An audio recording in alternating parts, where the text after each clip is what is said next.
Hi, my name is Jasmine Penter. I'm a private practice counselor and life coach for Ignite with my master's in social work. Today I'm going to be covering epilepsy, how to cope with that, both for those that have the illness and their family members. I'll be talking about both aspects.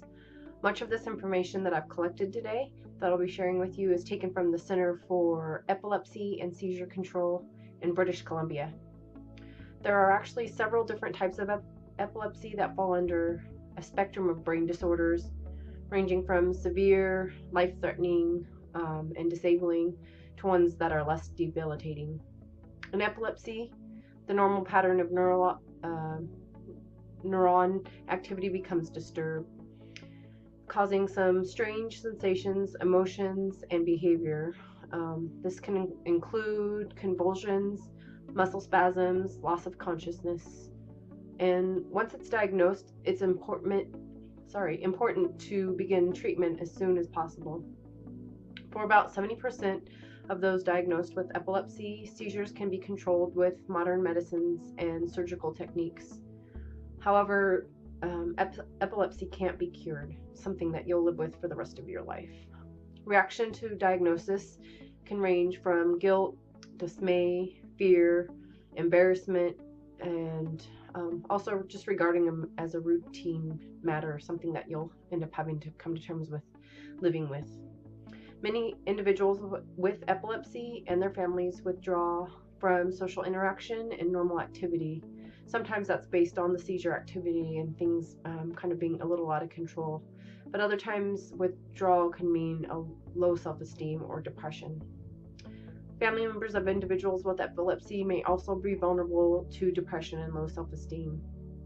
Diagnosis can mean loss of a dream for parents and those individuals that have this illness. Research has shown that 25% of those affected by epilepsy will experience depressive symptoms.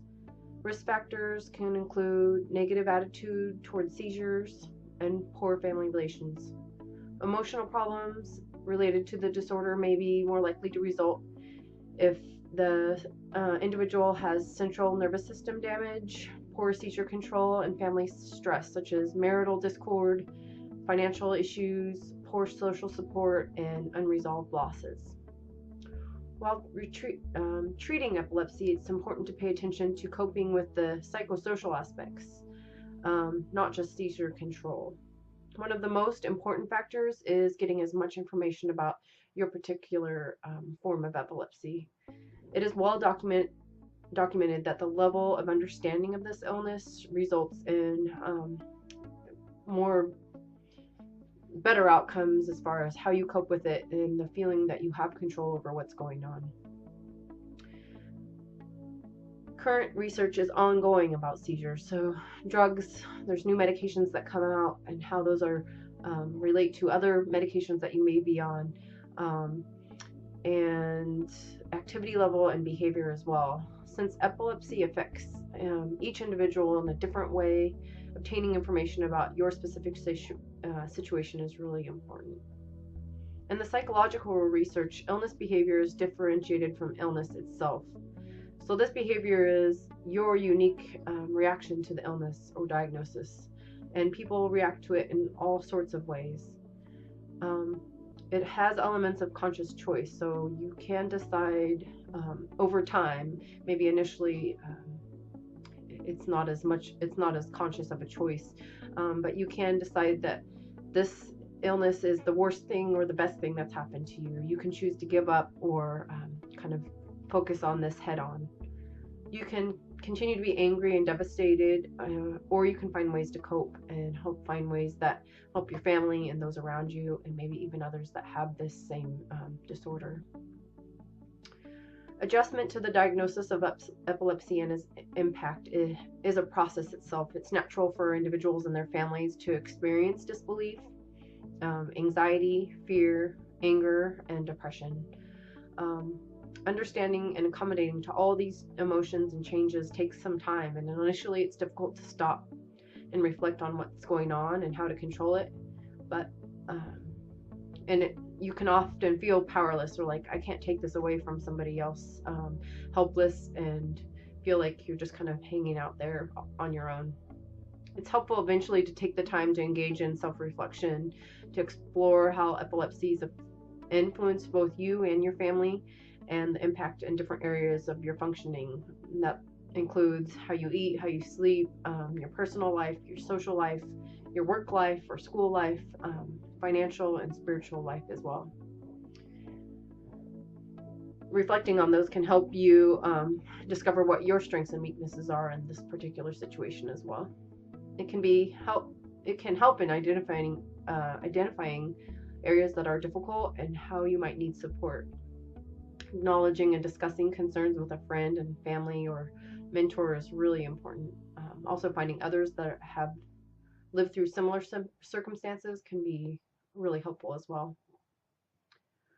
Sometimes parents or caregivers pay more attention to the person with this illness than they do themselves, but it's really important to think about your own self-care as a caretaker or family member as well, because the individual only does as well as those that are supporting them. So making sure that you get enough sleep and exercise, and that you're eating healthy and addressing your medical needs as well as the family member that's affected is highly recommended. Under pressure, it can get easy to forget about these things, but hopefully you as a family can work towards getting through that together. Some cognitive behavioral therapy has also been researched and shown that it can help modifying distortions with thinking, because people can start thinking in black or white ways. Things are all good, kind of a denial phase, or things are terrible, a catastrophic phase. And this type of therapy can help minimize or add perspective to that type of thinking, which often will continue and spiral and get worse if not addressed.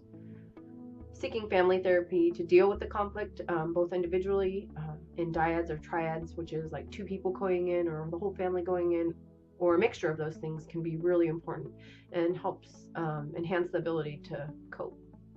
So I've got some tips to help cope with epilepsy, and this can also be for family members to consider as well as individuals themselves. So find a place to vent and cry and talk. So that can be with your friends or family member, a best friend, a spiritual supporter, your doctor, numerous people that are part of your treatment team. Keep a journal on your feelings and the dilemmas and fears that you have as you go through this process. This can help put things into perspective and contribute to coping and healing and just kind of moving through that journey. Communicate your needs to others in an assertive way. Some family and friends might be willing to support but might not know how to, so let them know. People really generally want some direction. Some people may overhelp and some people may underhelp, but being clear about that, having good boundaries is really important.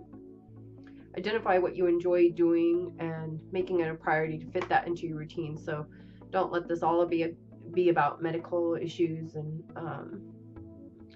it's easy, particularly with new diagnosis, to just overthink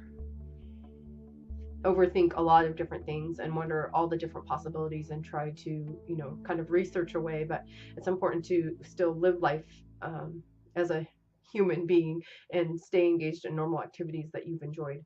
This can just help with coping. It can help with seizures. It can help with getting through each day, so that your life is going to change for sure, but not everything has to change at once.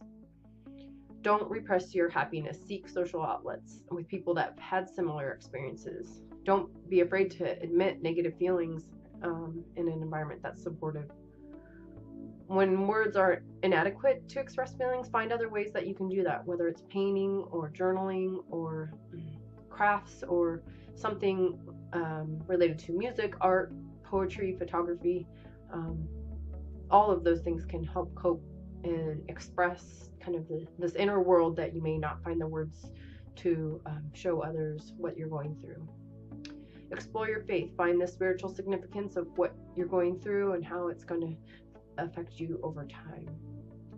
Acknowledge that acceptance is a continuum and that you may waver back and forth. So sometimes you may think, man, I've gotten through this. I understand how it affects my life and how it affects my family. And next month, I may feel like I'm re-diagnosed all over again. I may have more limitations now, or things have flared up a little bit. And so that can be really disappointing and frustrating. Find ways to advocate for yourself, both as a family member and as a person that has this. Are there campaigns out there to help fundraise for this disease and research? Are there ways that you can support others that also have the same thing? This just helps in keeping you from being isolated. Acknowledge that grief is part of this process. So you, both as an individual, as a family member, are going to grieve kind of the healthy life that you may have had prior to this, or a healthier life. This does affect both your identity and how you move forward. Paying attention to that is really important. Looking at your physical needs, like we talked before, sleep, exercise, eating, relaxation. Learn and practice relaxation techniques. There's a lot of research that shows a relaxed body contributes to a healthier mindset, healthier body, can improve symptoms over time. Being a part of a support group is also really important, not just as an individual, but as a family member, so that you don't feel all by yourself, and you can listen to how other people deal with this. And it may not be something you would do, but it just helps you consider all the different possibilities. And over time, there may be things that you consider that you hadn't originally when you first were diagnosed.